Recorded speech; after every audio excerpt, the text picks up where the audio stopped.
Hey everybody, it's Captain Drew Cavanaugh here from Florida Inshore Fishing Charters, and today I'm going to do a review, recommendation, and just show you how I'm going to put together a swing that we're going to put in our backyard on either our oak tree or maple tree, not sure, from a company called Benicci. They sent me a nice couple straps, and this is a swing kit that I asked for that I'm going to make. Just out of I'm going to take a piece of this 2x10 here, cut a little section off to make a seat, drill a couple holes in it, and then we're going to just throw it over the limb of a tree. Haven't decided which one yet, but it comes with all the hardware. I had to buy a couple of things from the local hardware store, some rope and stuff, but let's get to this and I'll show you the finished product here in a minute, and let's test this swing out. Okay, so I got the seat cut out and drilled the holes. Now I'm just going to figure out which way I'm going to put the rope on, then I'm going to go hang it right now. Okay, so it looks like it's pretty easy to hang, and I think what you do, if I'm not mistaken, is, let's see, so I'm going to have this down to about there. So maybe what I'll do is you wrap it around, it said wrap it around as many times as you need to. So it looks like I'm only going to need to go once,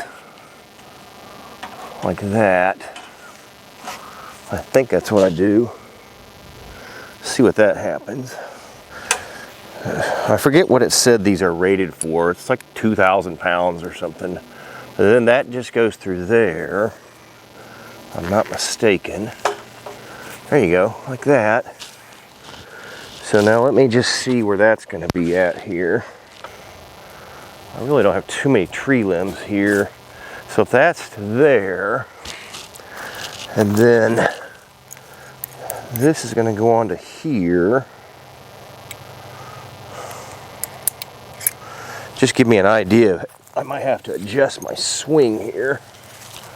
And that goes on to here. Yeah, so I might have to go around one more time there. Yep. Okay, but that gives you an idea of what we're working with here. Okay, so there we have it. So what I did was, it was just either too low or too high. So what I did, instead of adjusting the straps that came with it, I just made some more knots, 2 more knots on each one, and it actually worked out pretty well. But I'll be darned, my wife's gonna like this. She doesn't even know I did it yet, but yeah, there you have it, people. The Benicci tree swing. Now this can be used for many different things. You could hang a punching bag on it. You could hang like a chair swing, yeah, hammock, anything. This is pretty cool. Thank you for watching. Everybody have a great day. Thank you.